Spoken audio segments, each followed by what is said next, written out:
Office থেকে ফেরার পথে মৌচাক মার্কেটে ঢুকলাম। কেন ঢুকলাম আপনারা সবাই শুনলে হাসবেন। অনলি ফর একটা ফেয়ার অ্যান্ড লাভলি কেনার জন্য মার্কেটে গিয়েছিলাম, কসমেটিকের দোকানে। আমি মূলত এই আঙ্কেলের দোকান থেকেই সব কিছু কিনে থাকি। কিন্তু দোকানে ঢোকার পরে আমি যখন একটা ইন্ডিয়ান ফেয়ার অ্যান্ড লাভলি আঙ্কেলের কাছে চালাম, সে আমাকে ফেয়ার অ্যান্ড লাভলিটা তার দোকানে ছিল না, অন্য দোকান থেকে আনার জন্য গিয়েছিল। ওখান থেকে এনে আমাকে দিয়ে বলল, মামুনি এখন কিন্তু অনেক দাম বেড়েছে। আমি বললাম কত?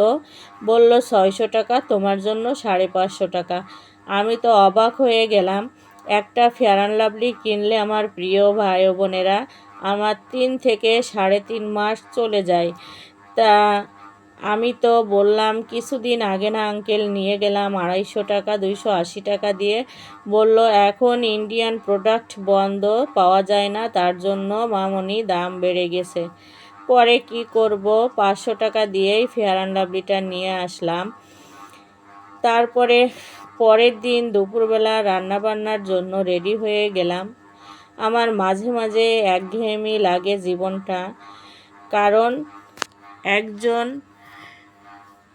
পুরুষের থেকে একজন নারীর ভূমিকা একটি সংসারে কিন্তু অনেক বেশি। একটি সংসারে একজন পুরুষ এর চেয়ে নারীর ভূমিকা কিন্তু অনেক বেশি। একজন নারীই পারে সংসারকে সুন্দর মতো চালাতে। পুরুষ ইনকাম করে ঘরে নিয়ে আসে, আর সেই ইনকামের অর্থটা কিভাবে সঞ্চয় করতে হবে, সংসার চালাতে হবে, সব কিছুই দুজনে মিলে করলে কিন্তু সংসার জীবন অত্যন্ত ভালোভাবে চলে। কখনো কঠিন সমস্যার সম্মুখীন হতে হয় না। আমার সব সময় চলতে হবে আমার আয়ের উপর হিসাব করে। আমি আমার সংসারটা ঠিক আমার আয়ের উৎসের উপর ভিত্তি করে যদি চলি, তাহলে আমার কোনোই সমস্যা হয় না। মহান আল্লাহর রহমতে ভালোই আছি, শুকরিয়া আদায় করি। বাকি দিনগুলো যেন সুন্দর ও সাবলীলভাবে চলতে পারি। সবসময় নিজের যা আছে তার উপরে সন্তুষ্ট থাকতে পারি, তাহলে কোনো সমস্যায় পড়ব না। আমার প্রিয় ভাই ও বোনেরা, সবাইকে আসসালামু আলাইকুম। প্রতিদিনের মতো আবারও একটা ভিডিও নিয়ে চলে আসলাম। তা আজকের দুপুরে রান্নাবান্নায় কি থাকবে, আমি কসমেটিক কি কিনেছিলাম সেগুলো এই ভিডিওতে আছে। এই যে লাউ শাক, শীতের মৌসুমে শাকসবজি খাবো না তা কি হয় আমার প্রিয় ভাই ও বোনেরা? লাউ শাকটা দেখেন, আমি একেবারেই সবুজ কালার রেখেই ভাজি করে নিয়েছিলাম, কোনো হলুদ ব্যবহার করি নাই। তারপরে তো এই যে মাছ কিনেছিলাম, সেই মাছের কানশিরাগুলো দিয়ে আমি রান্না করে নেব। মনে করছিলাম টমেটো দিয়ে ভুনা করে নিই, আর না হয় চচ্চড়ি করে নিই। পরে মনে করলাম যে ঘরে পালং শাক আছে, তাহলে একটু পালং শাক দিই, আলু দিব না, কারণ সব সময় আলু খেতে ভালো লাগে না। আমি যথাসম্ভব এড়িয়ে চলি।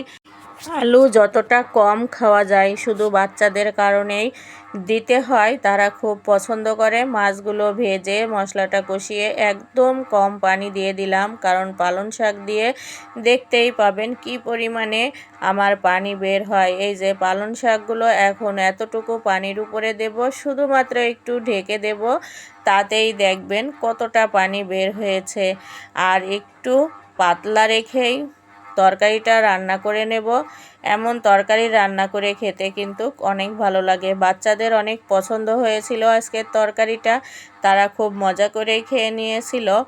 আর আমি সবসময় বাসায় থাকলে তাদের নিজে হাতেই খাওয়াই, কারণ খুব বেশি সবজি আমি রান্না করি, আর তাদের আমি অনেক সবজি খাওয়ানোর চেষ্টা করি। আমার প্রিয় ভাই ও বোনেরা, আপনাদের সাথে গল্প করতে করতে আমার রান্না বান্না শেষ হয়ে গেল। এই যে পালং শাকের তরকারিটা এভাবেই রান্না করে নিয়েছিলাম। তারপরে লাউ শাক ভাজি করে নিয়েছিলাম রসুন বেশি করে দিয়ে, আর ছিল পাতলা ডাল, আর এদিকে ছিল সাদা ভাত। এই তো আমার রান্না বান্না গল্প আপনাদের কাছে যদি একটু হলেও ভালো লেগে থাকে তাহলে আমার ভিডিওটি লাইক দিয়ে দেখা শুরু করবেন। পুরো ভিডিও দেখে সুন্দর একটি কমেন্ট করবেন। বন্ধু করা থাকলে অসংখ্য ধন্যবাদ, না করা থাকলে বন্ধু করে পাশে থেকে যেতে পারেন। সবাই ভালো থাকবেন, সুস্থ থাকবেন। এখানেই বিদায় নিব। আল্লাহ হাফেজ।